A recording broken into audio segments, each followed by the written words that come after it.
Farmers welcome back to my channel. All of you good morning friends. ఈ video ద్వారా Anantapur tomato market యొక్క stock information and prices information share చేస్తున్నానండి మీ అందరికీ. And ముందుగా ఈరోజు డేట్ వచ్చేసి 18వ తేదీ అండ్ ఫిబ్రవరి నెల 2025వ సంవత్సరం.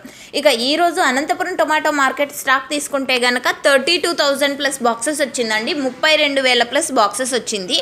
ఇక ప్రైజెస్ ఇన్ఫర్మేషన్కి వస్తే కనుక సూపర్ టాప్లో వచ్చేసి 140 రూపాయల నుంచి 150, 160, 170 అండ్ 180 రూపాయల వరకు ఈరోజు సూపర్ టాప్లు అండి. అనంతపురం టొమాటో మార్కెట్లో ఇప్పటి వరకు జరిగిన ఆక్షన్ ప్రకారం అనంతపురం టమాటా మార్కెట్ యొక్క సూపర్ టాప్లు. అండ్ ఒక్కొక్క మండీలో ఒక్కొక్క సూపర్ టాప్ అండి. 141 మండి, 160, 170, 180. సో ఈ విధంగా. అండ్ యావరేజ్ తీసుకుంటే కనుక క్వాలిటీ కొంచెం బాగా ఉంటే కనుక 50 రూపాయల నుంచి 70, 80, 100, 120, 130, 140 వరకు యావరేజ్ నడుస్తున్నాయి. సో ఇదండి ఈరోజు అనంతపురం టొమాటో మార్కెట్లో అనంతపురం టమాటా మార్కెట్ యొక్క stock information and prices information. Use అయితే ప్లీజ్ లైక్ చేయండి వీడియోని. డైలీ అప్డేట్ కోసం సబ్స్క్రైబ్ చేయండి మన ఛానల్. And thank you.